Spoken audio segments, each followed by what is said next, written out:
បាទសួស្តីបងប្អូនបាទខ្ញុំបង្ហាញពីគម្រោងបាទផ្ទះល្វែងមួយកន្លែងបាទផ្ទះល្វែងដែលខ្ញុំពងថតនេះគឺនៅចិត្តវត្តត្រពាំងសាឡាបាទចិត្តផ្សារសន្តិភាព2បាទនៅទីតាំងហ្នឹងគេហៅភូមិរោលជ្រូកសង្កាត់ព្រៃវែងបាទខណ្ឌដង្កោបាទហើយនៅចិត្តផ្សារសន្តិភាព2ដែរទេបាទហើយនៅចិត្តវត្តត្រពាំងសាឡាហើយបើគិតពីផ្សារទូងរើមកប្រហែលជាជាង1 គីឡូបាទដល់ទីតាំងនេះហើយបាទទីតាំងនេះគឺផ្ទះសង់រួច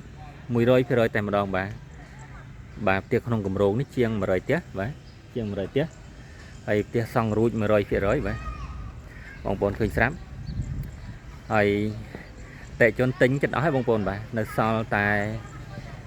5 6ផ្ទះទៀតទេបាទអញ្ចឹងបងប្អូនដែលកំពុងស្វែងរកផ្ទះបាទដែលសង់រួច 100% បាទឆាប់បានចូលរស់នៅបងប្អូនកក់ត្រឹមតែ$1000បាទ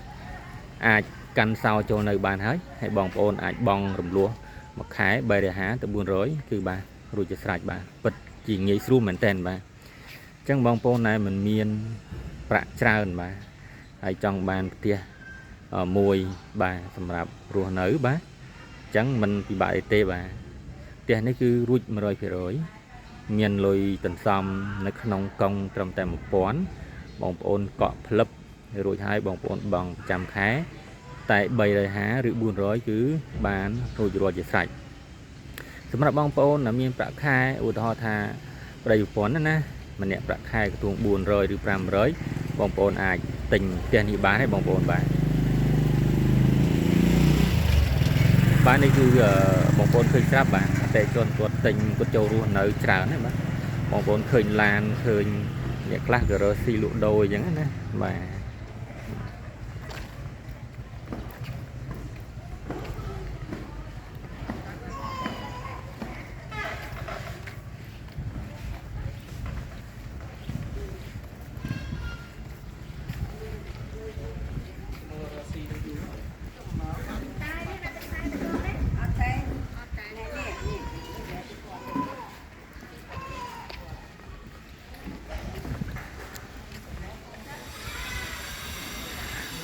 បាទចឹងបងប្អូនឃើញខ្ញុំថតវីដេអូហើយបាទឃើញផ្ទះ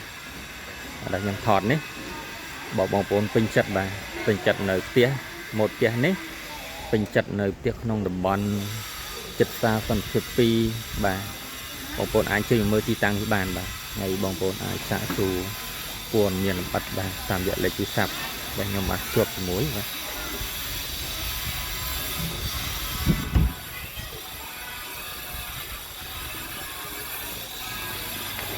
អញ្ចឹងផ្ទះនេះគឺអតិថិជនគាត់ទិញបាទទិញចិត្តអស់ហើយនៅសល់តែ4 5ផ្ទះចុងក្រោយទៀតទេអញ្ចឹងបងប្អូនដែលចាប់អារម្មណ៍អាចប្រញាប់ជើញរស់រាន់មកមើលបាទអរគុណច្រើន